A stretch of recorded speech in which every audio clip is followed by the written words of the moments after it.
जैसे कि आप सबको पता है बिहार विधानसभा का जो है फॉर्म फिलअप हो रहा है, जिसमें आपके 4 तरह के पद है। डाटा एंट्री ऑपरेटर है, सिक्योरिटी गार्ड सुरक्षा प्रहरी की वैकेंसी है, इसके अलावा ड्राइवर के पद है और कार्यालय परिचारी की वैकेंसी है, ऑफिस अटेंडेंट की वैकेंसी है। चालक और कार्यालय परिचारी की जो पद है वो सिर्फ 10वीं पास पे है।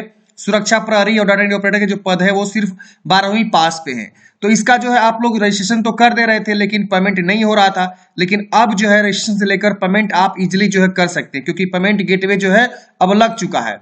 अगर आप पहले से रजिस्ट्रेशन कर दिए हैं तो आप सिंपल जिस भी पद के लिए अप्लाई किए थे उस पर आप क्लिक करेंगे और वहां पे आप लॉग इन करेंगे। जैसे मान लीजिए आप सपोज सुरक्षा प्रहरी के लिए अप्लाई किए थे तो अप्लाई नाउ पे क्लिक करेंगे तो यहाँ पे सुरक्षा प्रहरी के लिए यहाँ पे रजिस्ट्रेशन आईडी या मोबाइल नंबर और पासवर्ड जब आप रजिस्ट्रेशन किए थे तो वो लिख के आप यहाँ पे लॉग इन करेंगे तो आपको इस प्रकार से जो है मेक पेमेंट का ऑप्शन आ जाएगा। जो भी आपको एप्लीकेशन फी लग रहा है उसको आप पेमेंट करके आगे का प्रोसेस कर सकते हैं। तो चलिए हम आपको जो एक बिल्कुल फ्रेश और न्यू आवेदन करके दिखाते हैं।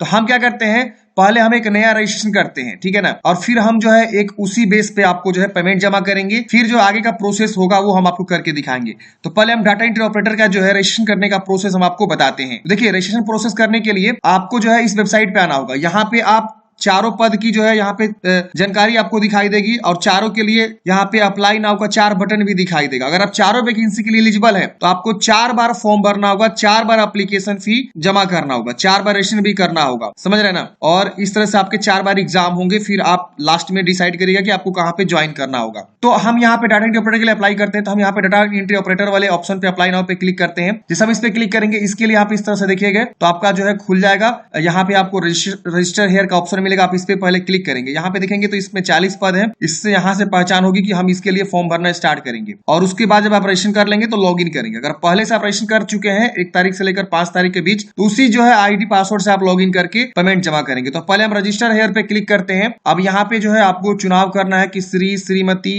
या मिस्टर, MRS क्या है, आप अपने अकॉर्डिंग यहाँ पे चुनाव करेंगे। अपना नाम लिखेंगे, यहाँ पे दोबारा नाम लिखना है, ईमेल आईडी यहाँ लिखना है, फिर जेंडर चूज करना है। मिनिमम क्वालिफिकेशन क्या आपकी, तो 12वीं इस पद के लिए क्वालिफिकेशन बोला गया है। अब यह पूछ रहा है कि are you government servant of Bihar government 3 years continuous service. आप 3 साल की लगातार जो है सरकारी कर्मचारी रह चुके हैं, बिहार सरकार के रह चुके हैं तो हाँ करेंगे, नहीं रह चुके तो नो करेंगे। आर यू एक्स सर्विसमैन, आप एक्स सर्विसमैन है तो हाँ करेंगे वरना नो करेंगे। Do you have a computer certificate, आपके पास कंप्यूटर सर्टिफिकेट है जैसे कि DEOC या ADCA या DCA, इसमें से कोई भी, तो आप यहाँ पे बताएंगे कौन सा वाला है, DCA है, ADCA है, जो भी आप अपने अकॉर्डिंग यहाँ पे चुनाव करेंगे। जैसे हमने यहाँ पे DCA चूज किया तो यहाँ पे कंप्यूटर कोर्स का नाम पूछ रहा है तो डिप्लोमा इन कंप्यूटर एप्लीकेशन बता दीजिएगा, कोर्स नेम यहाँ हो जाएगा। यहाँ पे पूछ रहा है कि are you person with disability, अगर आप विकलांग है तो यस करेंगे वरना नो करेंगे। अब अगर मान लिया आप चूज किए ADCA तो यहाँ पे एडवांस कंप्यूटर एप्लीकेशन जो भी होता है उसका पूरा फुल फॉर्म वो आपको कोर्स का नाम यहाँ लिख दीजिएगा। यहाँ पे पूछ रहा है डोमिसाइल बिहार, बिहार के निवासी है तो हाँ करेंगे, अगर आप नहीं है तो नो भी कर सकते हैं। तो ये आपका कैटेगरी यहाँ पे पूछेगा कि आप किस राज्य के निवासी हैं ये बता देंगे और यहाँ पे आपका कैटेगरी जनरल हो जाएगा। डेट ऑफ बर्थ और एज वगैरह, मोबाइल नंबर लिख के सेंड OTP पे क्लिक करेंगे। अगर आप बिहार के निवासी हैं तो हाँ करेंगे और यहाँ कैटेगरी आएगा कि आप जनरल हैं, EWS है, BC, EBC, SC, ST किस कैटेगरी से आप आते हैं, अपना कैटेगरी चूज करेंगे, डेट ऑफ बर्थ चूज करेंगे, आपका एज ऑटोमेटिक कैलकुलेट हो जाएगा और यहाँ पे मोबाइल नंबर लिखेंगे, सेंड OTP पे क्लिक करेंगे। OTP सेंड करते ही आपके मोबाइल नंबर पे 4 डिजिट का OTP जाएगा, आप इसे यहाँ लिखेंगे और रजिस्टर वाले बटन पे आप पहले यहाँ पे कंफर्म करना होगा OTP को, फिर यहाँ रजिस्टर वाला बटन मिलेगा, आपको रजिस्टर वाले बटन पे क्लिक करना होगा। देखिए रजिस्ट्रेशन करते ही आपका यहाँ पे जो है एक रजिस्ट्रेशन आईडी मिल जाता है। अब यहाँ पे बोला जाता है कि registration ID and password has been sent to your verified mobile number, मतलब आपके मोबाइल नंबर पे जो है पासवर्ड और रजिस्ट्रेशन आईडी जो है आपके मोबाइल पे भेज दिया गया है। आप क्या करेंगे, आप इसे नोट भी कर लेंगे और मोबाइल के SMS भी आपको जरूर आ गया होगा। अब यहाँ गो टू कंटिन्यू पे क्लिक करेंगे। अब यहाँ पे आपको लॉग इन करना होगा। लॉग इन करते ही अब आपको अपना जो है मोबाइल नंबर या एप्लीकेशन आईडी और पासवर्ड जो आपको प्राप्त हुआ SMS के तौर पे वो लिखेंगे और लॉगिन पे क्लिक करेंगे। तो चलिए फ्रेंड्स यहाँ करते हैं लॉगिन। लॉगिन करते ही फ्रेंड्स यहाँ पे जो है आपका डैशबोर्ड ओपन हो जाएगा और यहाँ पे आप देखेंगे तो मेक पेमेंट का ऑप्शन आपको मिल जाएगा। यहाँ पे आपकी जानकारी शो होती है, आपका एप्लीकेशन आईडी, आपका नाम वगैरह शो होता है। पहले जो है जब आप रजिस्ट्रेशन कर रहे थे तो यहाँ पे मेक पेमेंट का ऑप्शन नहीं मिल रहा था, यहाँ लिख रहा था कि 3 दिन बाद जो आप पैसा जमा कर पाइएगा, लेकिन अब जो यहाँ पे पेमेंट करने का ऑप्शन मिल रहा है तो आप लोग जो है रजिस्ट्रेशन करेंगे तो तुरंत आपको ये ऑप्शन दिखाई देगा। चलिए करते हैं मेक पेमेंट। यहाँ पे आपका एप्लीकेशन फीस शो होता है, यहाँ पे मेक पेमेंट यूजिंग SBI आपको इसको चूज करना है। यहाँ पे debit card, credit card, net banking, UPI, NEFT ये सारे ऑप्शन दिखाई देंगे। इसमें से किसी भी ऑप्शन के थ्रू जो है आप यहाँ पे पेमेंट को जमा कर लेंगे। तो फ्रेंड्स हमने यहाँ पे जो है UPI के थ्रू पेमेंट जमा कर लिया। यहाँ लिख रहा है कि योर पेमेंट वाज सक्सेसफुली, मतलब पेमेंट सक्सेस हो चुका है। अब यहाँ क्लिक है टू प्रोसीड पे क्लिक करेंगे अब यहाँ पे आपका जो इस तरह से दिखा देगा, ट्रांजेक्शन आईडी ये सब दिखा देगा। अब यहाँ पे क्लिक है टू प्रोसीड पे क्लिक करेंगे। अगले स्टेप में यहाँ पे आपका रजिस्ट्रेशन वाला जानकारी शो होता है। सीधे आपको क्या करना है, नीचे आना है, यहाँ अपना फादर्स नेम, यहाँ मदर्स नेम, यहाँ रिलीजियन बताएंगे, हिंदू, इस्लाम, क्रिश्चियनिटी, सिख क्या है बता देंगे, फिर मैरिड है कि अनमैरिड है, सिंगल मैरिड आ रहा है तो आप सिंगल है तो सिंगल, मैरिड है तो मैरिड। आईडी प्रूफ में आप क्या देना चाहते हैं, जैसे Aadhaar card, voter ID card, PAN card, driving licence, passport, कोई भी ऑप्शन को चूज करेंगे और जो ऑप्शन चूज करेंगे उसकी संख्या लिख देंगे, आईडी प्रूफ नंबर। जैसे मान लीजिए हमने आधार कार्ड चूज किया तो आधार नंबर लिख देंगे। अगर हम यहाँ पैन कार्ड चूज करेंगे तो पैन नंबर लिखना पड़ेगा। फिर यहाँ पे आइडेंटिफिकेशन मार्क्स, पहचान चिन्ह, बॉडी में क्या पहचान है, जैसे तिल का निशान, कट्टा के निशान, जला का निशान, उसके बारे में पूछ रहा है तो वो आप यहाँ बता देंगे। ये पूछ रहा है कि आर यू ग्रैंडसन या grand daughter of freedom fighter, आप स्वतंत्रता सेनानी के पोता पोती या नतनी है तो हाँ करेंगे, नहीं है तो इसे नो कर दीजिएगा।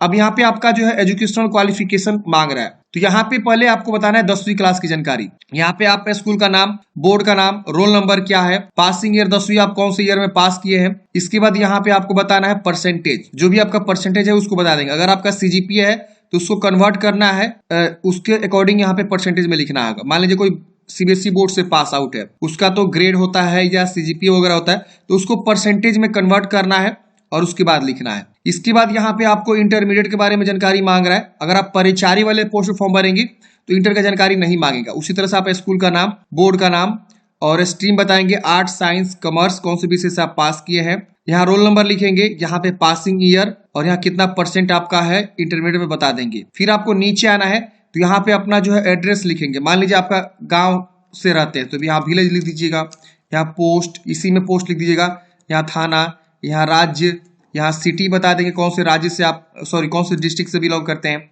पुलिस स्टेशन, पिन कोड क्या है। अब ये आपका परमानेंट एड्रेस मांग रहा था, स्थायी पता। अब यहाँ पे जो है पत्राचार का पता मांग रहा है, कोरेस्पोंडेंस एड्रेस।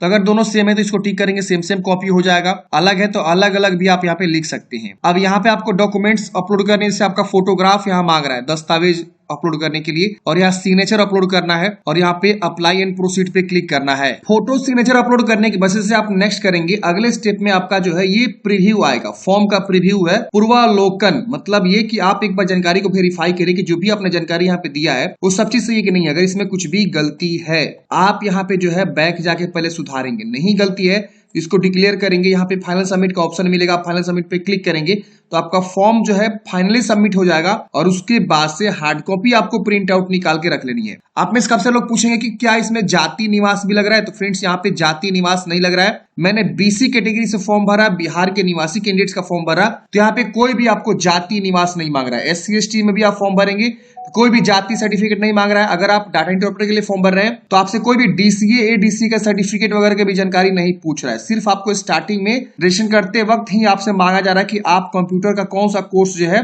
किए हुए हैं, और उसके बाद से आप जो है क्या करते हैं, बस उसमें चूज कर लेते हैं कि DCA की है कि ADCA की है कि क्या किए हैं, बस उतना ही। इसके अलावा कोई भी आपको टाइपिंग सर्टिफिकेट, कोई भी आपको जाति निवास सर्टिफिकेट नहीं मांगा जा रहा है। हाँ, डॉक्यूमेंट्स वेरिफिकेशन के समय में मांगा जा सकता है, तो आप अभी से बनवा के रखेंगे क्योंकि आपको फॉर्म भरने से पहले बनवा के रखनी होती है, तभी आप रिजर्वेशन को क्लेम कर पाते हैं। चलिए क्या करते हैं, टिक और इसको करते हैं फाइनल सबमिट पे क्लिक, ओके करते हैं।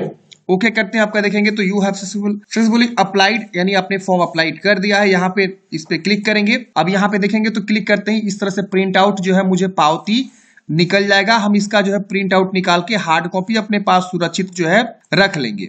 तो आपने देखा फ्रेंड्स किस प्रकार से हमने जो फॉर्म को अप्लाई किया डाटा एंट्री ऑपरेटर के लिए। अगर मान लीजिए आप किसी दूसरे वाले पद पे भी एलिजिबल है तो उसके लिए भी आप फॉर्म को अप्लाई कर सकते हैं। तो उसके लिए फिर से आपको जो है रजिस्टर करना होगा। मान लीजिए जैसे कि फॉर एग्जांपल एक और मैं पोस्ट के लिए मान लीजिए अप्लाई करना चाहता हूं, जिससे हमने डाटा एंट्री ऑपरेटर के लिए अप्लाई कर दिया, हम जो है एक और पोस्ट के लिए अप्लाई करना चाहते हैं सिक्योरिटी गार्ड के लिए। मान लीजिए हम 12वीं पास से सिक्योरिटी गार्ड के लिए फॉर्म भरना चाहते हैं, मेरी हाइट भी सही है, हमने इसके लिए आवेदन कर दिया, इसका रजिस्ट्रेशन आईडी पासवर्ड मिल गया, मैंने पेमेंट भी जमा कर दिया, प्रिंट आउट भी निकाल दिया। अब हमको इसके लिए भी दोबारा फॉर्म भरना होगा, इस पर हम क्लिक करेंगे। अब इसके लिए अलग से रजिस्ट्रेशन करेंगे यहाँ पे, क्योंकि इसके लिए अलग से पेज ओपन हो रहा है सिक्योरिटी गार्ड का, आप देख सकते हैं यहाँ पे। तो इसके लिए अलग से रजिस्ट्रेशन करना होगा, अलग से यूजर आईडी पासवर्ड क्रिएट होगा, फिर हम दोबारा लॉगिन करेंगे, पेमेंट जमा करेंगे और उसके बाद से फाइनल प्रिंट आउट करेंगे, उसमें भी डॉक्यूमेंट्स वगैरह जो मांगेगा अपलोड करके। तो इस तरह से सेपरेट आपको फॉर्म को भरना होगा अगर आप सेपरेट वैकेंसी के लिए एलिजिबल है। तो आई होप आपको समझ में आया होगा इस वैकेंसी के बारे में। आपके मन में कोई भी डाउट्स है, कमेंट बॉक्स में पूछिएगा।